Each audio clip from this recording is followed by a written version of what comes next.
like I said, this thing is like a feather. And so it's great for some things. I also like easy access to the camera right out of the side, so you don't have to open up the main compartment. That's kind of cool.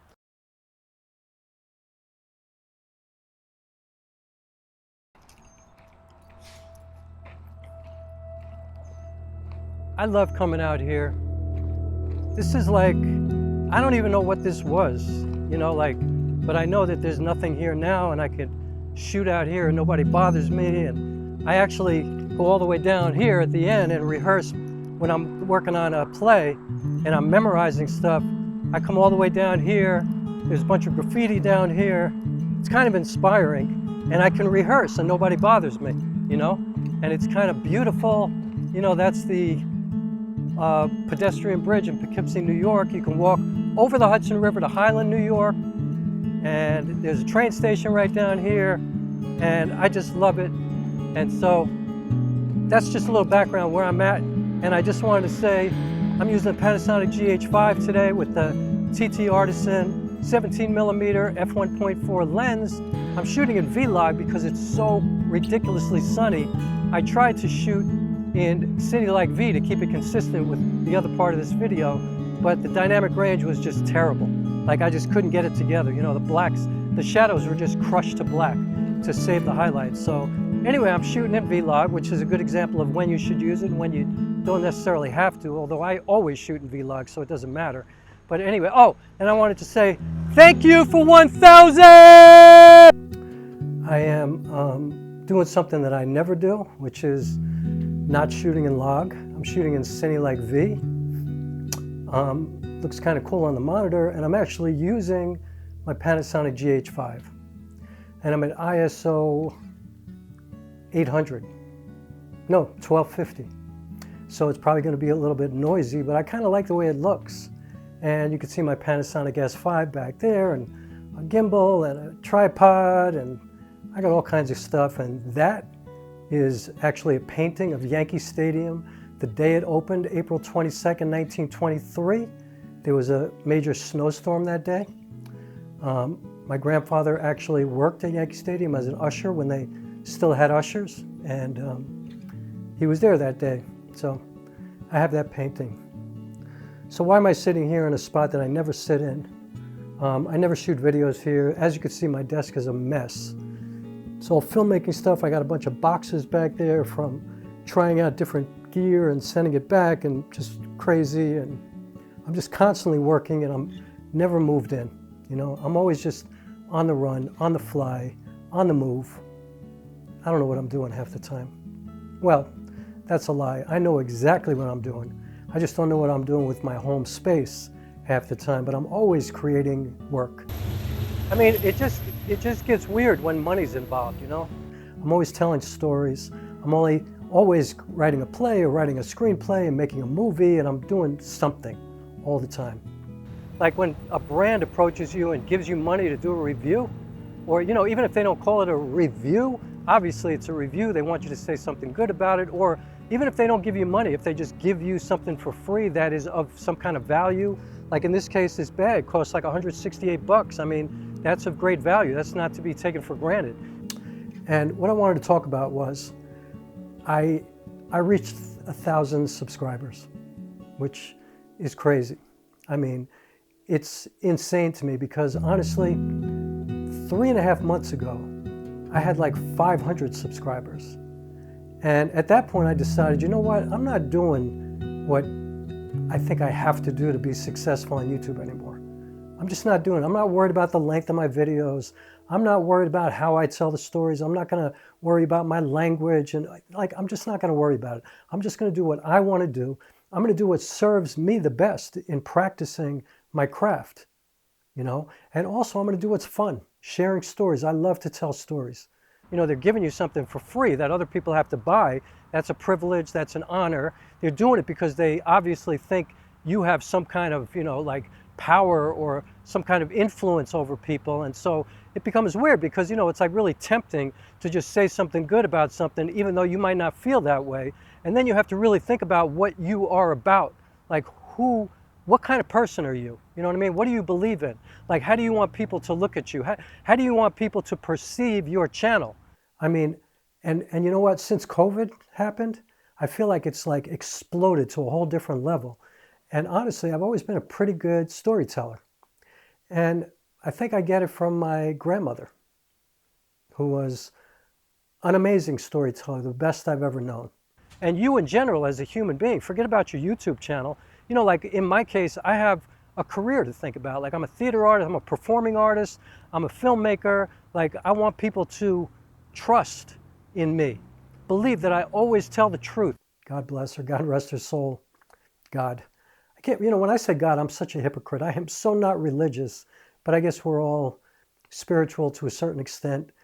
It's just, it's always there, you know what I mean? But I'm not that guy. You know, even if I create a story that's fictional, there's so much truth in that story that I'm not trying to manipulate people. I'm not trying to lie to people. I'm not trying to guide people somewhere where I know that it's a bad way to go, but I'm just making money, so I don't care. Like, I don't want to be that guy.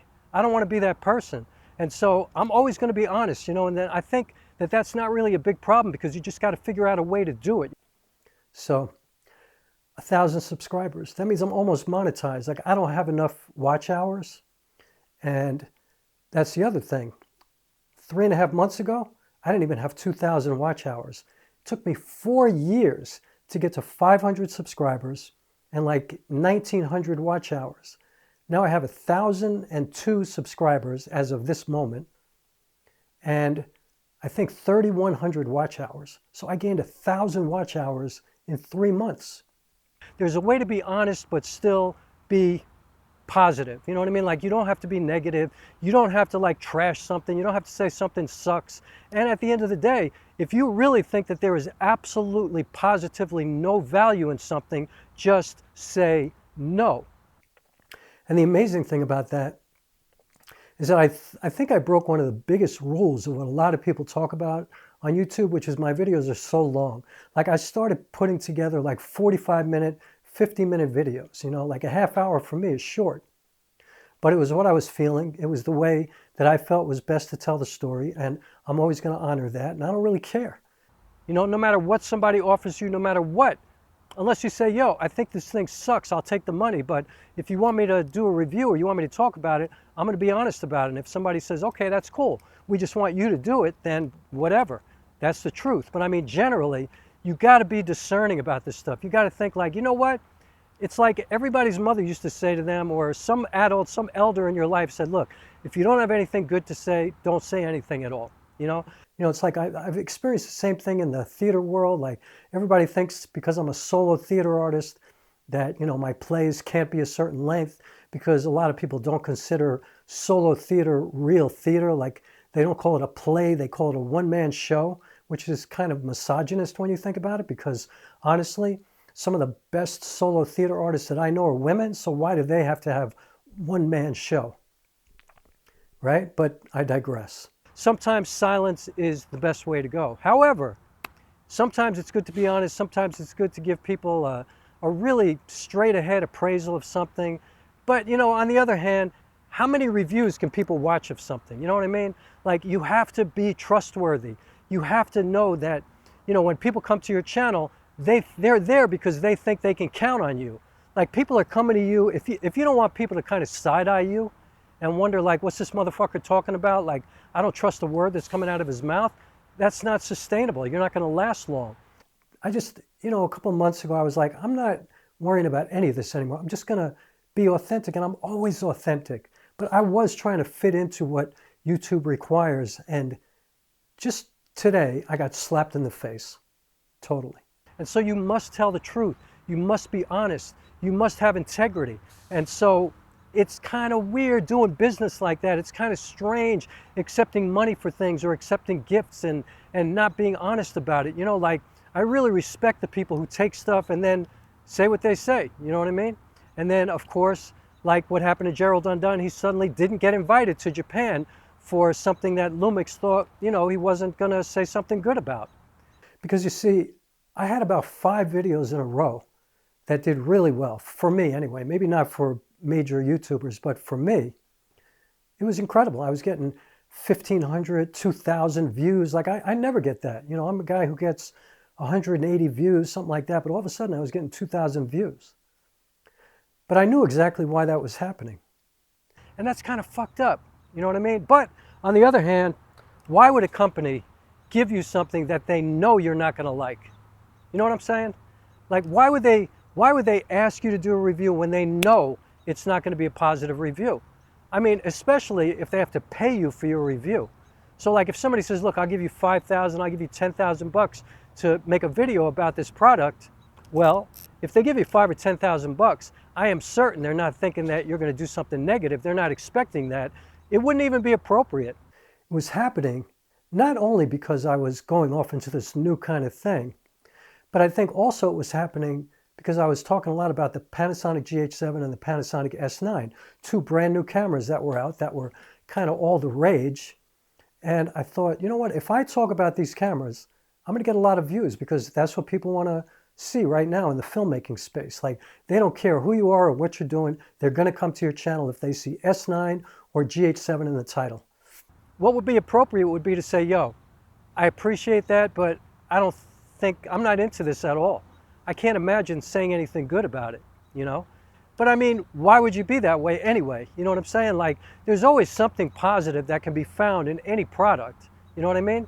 You can't say that anything completely, absolutely sucks. You know, it might not hold any value for you, but it might hold value for somebody else. And so I think it's all about trying to find the positives and trying to figure out a way to shine a light on something without compromising your own integrity and basically without lying. Same thing with every time I do a review on an anamorphic lens, I get a ton of views. Helios 44-2, I get a ton of views. And so just try to figure it out, but always, you know, maintain your belief in yourself and who you are and what you're about, you know, and don't compromise that. Don't give away your spine. Don't do that, you know, because that sucks. But when I do videos that I think are incredibly important and meaningful to me, and that I really want to share with people on a whole different level, I go back down. And so there has been a lot of growth. I'm not going to lie about that.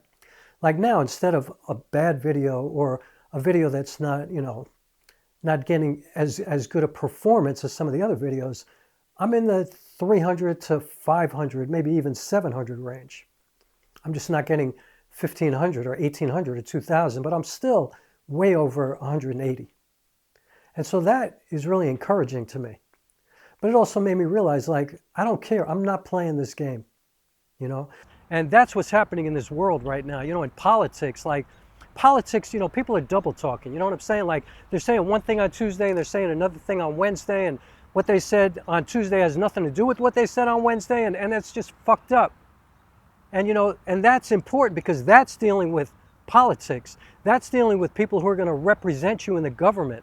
And so you have to be really careful about stuff like that. But in a way, you should apply that to camera reviews or cell phone reviews or, you know, running shoes or anything. You should always approach things in the same way. I'm not going to do what I think is going to trick the algorithm. And, you know, I keep getting emails like, you know, we'll help you fix your SEO. You're so close, you know, just pay us $1 million. Like, I'm not going to do that. But I think whether it's politics, whether it's, you know, healthcare, whether it's camera reviews or cell phones, you should always be honest, always be straight ahead. You know, marketing and advertising, there's like a fine line because it's all about manipulating and trying to drive you towards a product over another product, you know, or drive you towards an idea over another idea. And I think we have to be really careful about that. And you have to really think about whether or not you want to be a part of that. All right, so Brevite or Brevite, I'm not sure how you pronounce it. First of all, thank you so much for sending me this bag.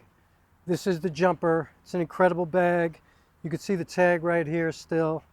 They sent me this bag, I guess because my channel's starting to get some traction, and I guess they said they liked one of my videos or something like that.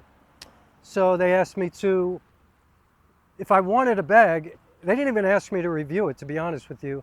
They said that they would love for me to incorporate it into one of my videos. My growth is going to be in my art, my work. I've been working really hard on getting my lighting together, and I think more and more I'm able to like learn how to not only place lights, but shape them. Even with these little tiny inexpensive lights that I have, and you can see them all in the description. I'm really learning how to put a scene together in a much more interesting way, in a much more pleasing visual way, in a way that just feels deep and layered to me. You know, there's foreground, there's background, there's, you know, blurry background. I deal with my aperture very intentionally.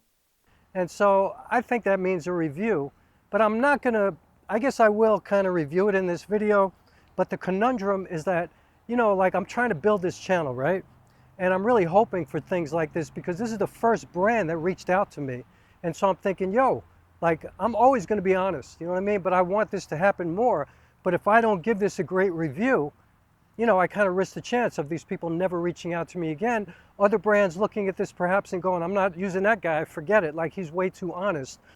Right now I'm shooting at f1.4. But this is a, you know, micro four thirds camera, so it's really f2.8, so I don't have to be so incredibly still. Or he's way too negative, or he's way too intense, or he's way too serious, or he talks too fast, or whatever they think of me. You know, he curses, like I don't know what anybody's going to think of me. And so this is the conundrum that we deal with as, you know, content creators or artists or whatever. And so I have to admit, for a minute, I thought I have to put this into a positive light, no matter what. But then I came to my senses. The other day, well, a couple of weeks ago, for the first time, I got an email from a company called Brevite, or Brevite. I'm not sure how it's pronounced, but they make camera bags. And a lot of people probably know about them because there are 1 trillion reviews for these bags on the internet and on YouTube. And, you know, they sent me a very kind letter and we went back and forth and they said, we'd love to have you do a review of our bag. We'll send it to you and we're really excited to have you on our team. And the thing is, I don't really care. You know what I mean? Like, well, I'm not going to say I don't care because that's a straight up lie. But the thing is, I'm always going to be honest, you know? Like, I have been honest, some people would say to my detriment in my career. Like, I'm not going to do certain things. I'm not going to do anything that is outside of the actual craft, you know, that I feel uncomfortable with. I mean, if I feel comfortable with something, then obviously I'll participate. But if something makes me feel like I'm kind of out of my morality zone, you know, where I feel like this is kind of stupid and manipulative and weird, I'm not going to do it. And so I really appreciated that, you know, because nobody's ever sent me anything. And I don't take that for granted. And it's an absolute honor and a gift. It tells me a lot about the work that I'm doing, that somebody thinks enough of what I'm doing to think, you know what, if he says something about our bag, that'll give us some exposure. It means I'm growing. I don't know if it's simply about the numbers or if it's really about my content. I have no idea. And I'm sure I'll never know. And the emails really weren't that personal, really. You know, I'm sure they send the exact same emails to all of this other plethora of YouTubers who are reviewing it. But I said yes. You know, the way you receive it is one thing. You know, everybody has their own responsibility to do their own due diligence and figure things out and only accept things from people who really resonate with them and only deal with stuff that feels like the truth to you. But when you're putting information out to other people, you have even more of a responsibility because you must tell the truth. You must, if you're trying to guide somebody to your product over somebody else's product, or if you're being paid to guide people to this product over other products, you, in my opinion, you have a responsibility to tell the truth. Now, you're a creative person. Figure out a way to do that in a positive way. Figure out how to do that without being an asshole. You know, don't disrespect anybody. The person who wants you to do the review and the people receiving it. Like, figure out how to do it well. You know, how to do it with the highest of light. You know what I mean? The highest of intentions. And the only reason I said yes, and then I think you're okay. But it's a lot to figure out, and it is a conundrum, and it is kind of confusing. And I'm incredibly grateful that Brevite reached out to me, and I think that's how you pronounce it. I'm not sure. And if I mispronounce it, I'm sorry. But I'm incredibly grateful, and I'm humbled that the fact that they reached out to me, and it's the first brand that's reached out to me, but it kind of fucked my head up at the same time because I was like, I don't know. And then when I put my gear into that bag and I realized that this bag is not for me, I was looking to buy that bag before they ever reached out to me. Like, I've been looking at that bag for a couple of years. And actually, a couple of years ago when I flew out to LA, I needed a camera bag. And I almost bought the Brevite bag. But I wound up buying a different bag, which I'm not going to mention the name of it here. and it's a bag that I love, and it makes me feel like my gear is safe. Like it's got a lot of girth to it. It's really strong, and it's got all the room that I need. And so when I put my Panasonic S5 in it, when I put lenses in it, whether they're anamorphic or my vintage lenses or whatever, I feel like everything's straight. It's cool. And I could also have my laptop in it, and I could have my wallet and, you know, my little things like that, keys and, you know, all the stuff, you know, microphones and micro SD cards and batteries and everything. And so I'm not saying it has anything to do with this bag. I mean, I think this is a perfectly fine bag. But the thing is, as I say in the video, it's not really for me, you know? But I will say this. See the main part of this thing? First of all, look at this pocket right here. This is a front pocket. It's got all this stuff in here where you could put keys and cards and all kinds of stuff. You could put money in here. You could put anything in here. It's a typical front pocket of any backpack. And then the top of the backpack is kind of like an extra section. And I built this piece right here. This piece that's the bottom that separates this from the main part of that I'll get to in a second. I had to build that out because it comes with these partitions that you have to build, which was kind of a pain in the ass, to be honest with you. I started to think, like, what am I going to do? You know, should I return it to them? Like, what's the right thing to do? But then I realized there are a million different ways to approach this. Honestly, I'm never going to use that bag. And as a matter of fact, what I'm going to do, and I hope Brevite's okay with this, but they sent it to me. I didn't have to sign any contracts or anything like that. Or I don't know, maybe I got to look through my email. Maybe I'll contact them first. But what I would like to do is I would like to give the bag to somebody. And so I think that's what I'm going to do. And I'm not going to do a giveaway on the channel or anything like that. But I happen to know somebody who's an aspiring filmmaker, a young woman that I know. And she's really, really, you know, serious about it. And somebody who is asking all the right questions and doing all the work. And I think I might offer her the bag because I noticed that she's carrying it around like, you know, she's got a camera, she's got an old DSLR, and she's carrying it around in a regular school backpack with a t-shirt wrapped around it. But, you know, again, you could put all kinds of stuff in here. It also has a zipper that opens up to yet another thing in here where maybe you could put your cell phone or something like that. I don't know. You could put a lot of stuff in here. And then there's a zipper back here, right? Right behind the thing that where you could hold it from the top. And you could put a laptop in here. And I have a Dell XPS 13. I think this could fit like a 16-inch laptop at the most. So for me, it's easy. If you got a 15-inch MacBook or something like that, or you have a tablet or whatever, man, I'm getting bitten out here. This Brevite bag, to me, is kind of like a regular book bag, like a backpack. It's not very strong, even though I'm sure the material is strong. Like, don't get me wrong, it's a beautiful bag. It's just not a camera bag for me. Or I would say, in my opinion, this is just my opinion, it doesn't mean I'm right, but in my opinion, it's not a bag for somebody who's got gear that's really expensive or precious to them. It doesn't necessarily have to be expensive, but like, for example, I have some vintage lenses that were my father's. My father passed away a long time ago. Those lenses, even though you could buy them on eBay for 75 bucks probably, they're precious to me.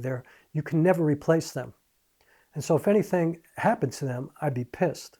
This is well built, okay? These are protective to a certain extent, but the bag itself, like, it's kind of protective, but not really. It's really light, like it's incredibly light. It feels like a feather, you know? So you have to build these sections out. You know, it doesn't come like this. It just comes all flat.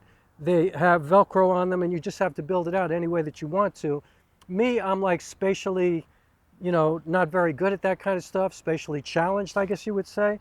So it took me a while to figure this out, what would work for me. And then I put all my gear in here and my response immediately was like, I can't use this bag.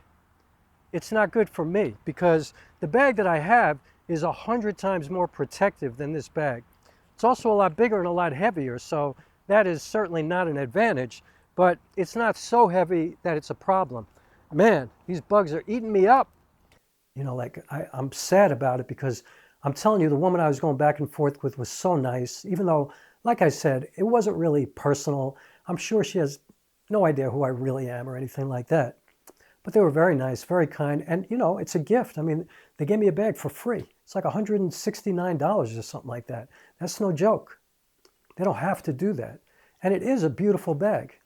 So for me, this is not really great. You know what I mean? Like, I don't trust this bag if I just like throw the bag down or something like that, or if something hits the bag, or, you know, if you put it up in an air, you know, if you're in an airplane and you're traveling and somebody's like shoving their bags up there and they're pushing it against the bag, I don't feel like this is going to protect anything really that well. So if you're a professional, I don't know.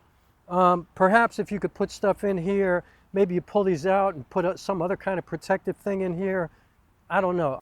The other thing I don't like about the bag is that the shoulder straps, as much as they're comfortable, ergonomically, the way the bag sits on your back, it sags into your lower back.